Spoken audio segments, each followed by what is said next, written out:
المغرب وأدراك ما المغرب يمر للدور الربع النهائي بكل اقتدار بعد فوز على إسبانيا بطلة العالم. المغرب يصنع التاريخ في مونديال قطر، الشيء اللي هكا عامل نص فرحة عند التوانسة ونص زادة حسرة. يقول لك علاش مش احنا زادة نفس المستوى نفس الأداء نفس على الأقل النتائج اللي بجد لهنا نجموا نحكيو على حاجة مشرفة مش على انسحاب مشرف. نجيب علاش نجيب لابس مريول احمر. المغرب نقصد النجمه معناها هذيك هاكا الشهر الفرحان والشهر نقصد النجمه المغربيه. نجيب حاولتوا تفرقوا بين الشعوب، انتم حاولتوا تزرعوا بيناتهم يعني الفرقه، هاي بوليزاريو وهو درشنيه وكذا، ورغم ذلك ما نجحتوش. والتوانسه اللي حرضتوهم في الصيف باش خرجوا في مواقع التواصل الاجتماعي يسبوا في المملكه المغربيه وسمعوا الشعب المغربي وسخوا دميه. لا حتى هما سبون. ها من جرت هذوك. لا الشعب المغربي سب كل شيء. اشنو شعورك البارح؟ هاي اعطيني. انا شيخت على المغرب والبارح نظرت من ضمني متحسر قلت شبيها تونس مش هكا وكالجول معناتها قارنت بين جول المغرب وايمن البلبولي اللي هزوا الرابعه في منتخبنا. قلت علاش مش نحن هكا؟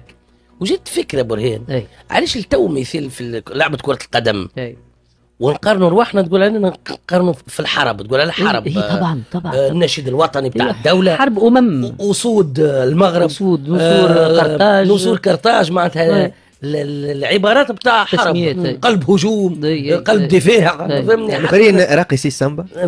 اي شفنا تسميه المنتخبات العالم الثالثيه هي تسميات حربيه كلها، نصور ودرشنيه. الاخرين كما قال لك يرقصوا في السامبا البرازيل.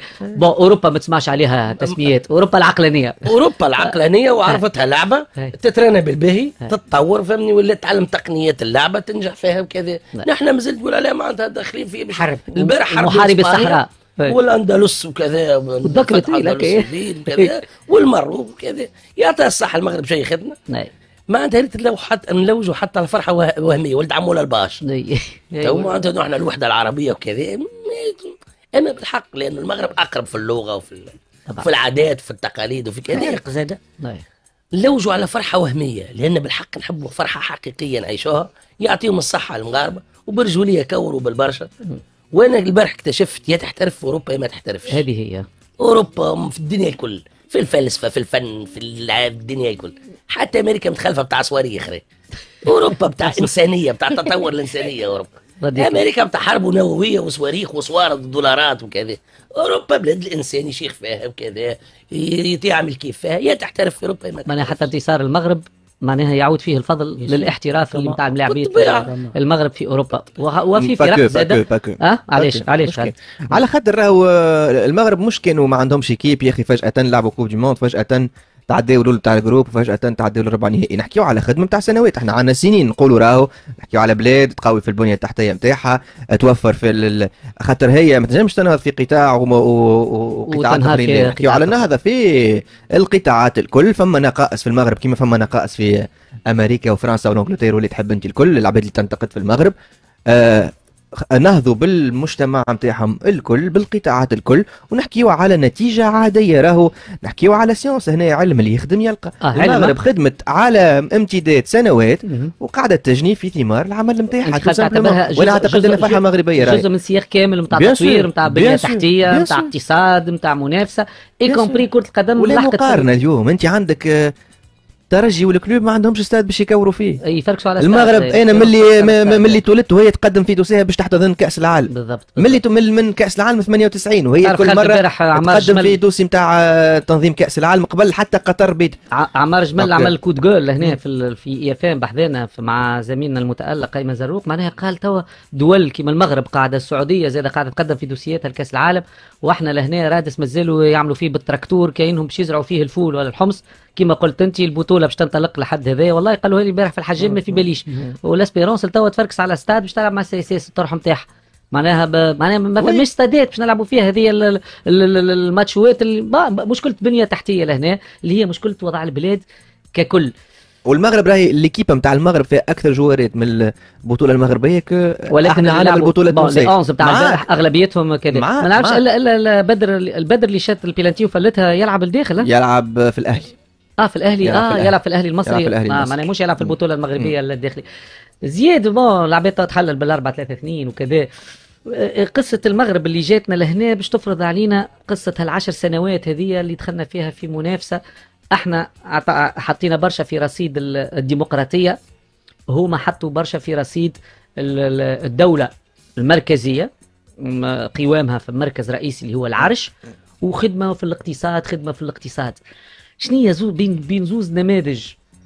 معناها احنا كنا على ضلالة زياد كي مشينا في الاختيارات هذه، اختيارات نعرفوا اللي العالم احتفى بها، او الديمقراطيه في العالم العربي والاسلامي، او الانتقال عرفته المنطقه، الناس الاخرين قالوا عليه الخراب الكذا درشنو، ولكن كان نموذجي نسبيا في قصه بلد عربي مسلم ينتقل نحو الديمقراطيه وتداول سلمي على السلطه وانتخابات حره كذا وجائزه نوبل وكل الكلام الكبير. المغرب خيرت حاجه سلسه من وقت الحسن الثاني دايوغ، ثم مشيت في خيار الاقتصاد واستغلال الازمه التونسيه لفايدتها هي.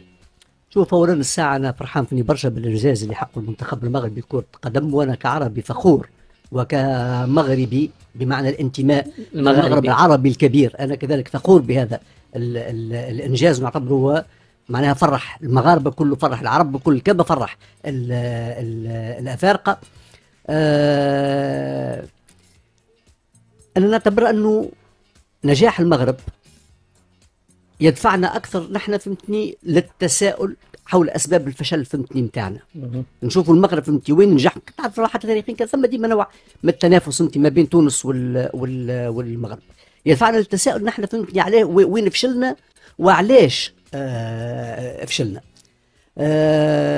المغرب دولة ديمقراطية لكن فيها سلطة مستقرة.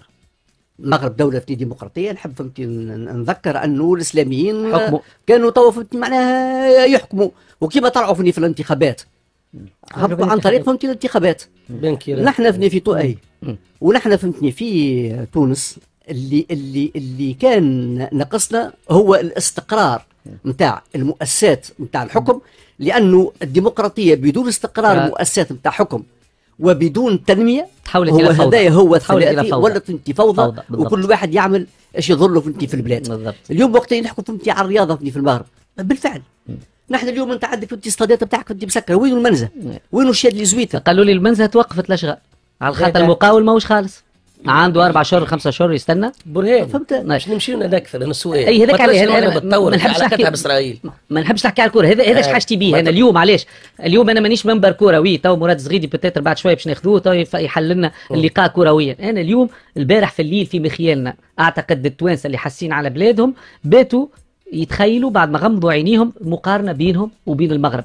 المرة هذه لا هي مقارنة بيننا وبين بلد صناعي متقدم منذ قرون لا شيء، احنا والمغرب اللي احنا كنا السنوات التالي 12 سنة فاتينهم نقدموا في دروس في السياحة يجي ويقراوا عندنا يجي وكذا. اليوم فاتتنا المغرب وانتصاراتها في كرة القدم تعطي ملمح ورمز المسألة هذه.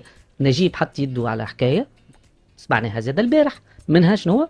علاقة بإسرائيل. علاقة بإسرائيل توا يا نجيب جات كيفاش توا وشنو 10 سنين هذوما من اللي طلعوا الأخوان، من اللي كي طلعوا الاخوان في 2013 في المغرب، من وقتها اي ايش تحب تقول؟ علاقه باسرائيل هي خلات المغرب اليوم تمشي في طريق لين المغرب في بالك يا برهان. تو انا مانيش كبير برشا معناتها في وقت في الشباب بتاعي فما اغلبيه شركات مواد البناء الاساس بتاعهم مغاربه، راهم كان الناس بالمغرب يجيو باش يخدموا عندنا اليد العامله في تونس. قفصه مراجل قفصه فرانسيس كي حلوهم جابوا المغاربه بالضبط باش يخدموا خاطر خدامه يخدموا فمهم ساكت. لهنا سؤال نفس القفزه اللي عملتها المغرب في السياحه في البنيه التحتيه في الدنيا حتى السياحه بتاعها برهان. طبعا كي تمشي للمغرب بعد عندها عقليه سياحه مش كيف لنا عند يقول عملت تدهور الخدمات. العزيز شنو تشرب؟ العزيز مش كيف معناتها الكليور معناتها ملك في المغرب بالضبط. معناتها يمشي يلزم يعاود يخمم كيفاش يعاود يرجع بالرخ، مش نحن كي يجي يقطع ما عادش يجي. فما انا الديكليك اللي نتخيله زياد في مراقبه تطور النظام السياسي في المغرب. الفرق الله غالب ورغم شوفوا اول مره انا فكرتي اول مره في العالم العربي الاسلامي من ديانه يهوديه يكون وزراء في مش وزراء كبير مستشاريه ازولاي مسوي المره في تونس مازالش اندري باروش اسمه ما فماش الصراع العربي الاسرائيلي. اسمح لي نجيب اوكي هذه حكايه ويطول الحديث فيها. انا اعتبر الديكليك نقطه الواحد على المستوى السياسي وهاي نقد ذاتي. شوفوا قد ايه الاسلام ديمقراطيين ويعملوا نقد ذاتي. ما نتصورش مخلنا بين بن علي وبين الحسن الثاني. بين بن علي وبين الحسن الثاني. فرصة بن علي أنه ينفتح سياسيا ونظامه قوي، هذه اللي فلتناها على تونس. لا بورقيبة لا شيء على فكرة. أنا أعتقد اللي أضاع الفرصة هو الرئيس بن علي، لأن نظام الرئيس بن علي كان أقوى من نظام الرئيس بورقيبة. كان وقتها فرصته أنه يعمل انفتاح النظام السياسي ويمشي لتجربة الديمقراطية بدون خسائر كبيرة نتاع تشامبردي نظام سياسي كامل، الشيء اللي حصل في 14 جانفي 2011. الحسن الثاني فهم الميساج من عام 96 97، قال العرش يلزم ينفتح وعدى على راسه تجارب تاع محاولات جاب عبد الرحمن اليوسفي حطوا رئيس وزراء. كيما نقولوا بن علي عيط المنصف المرزوقي من المنفى ويكلفوا برئاسة الوزراء. بالضبط. هذه الحكايه، وبدات عمليه الانتقال، العمليه التدريجيه مش العمليه القويه.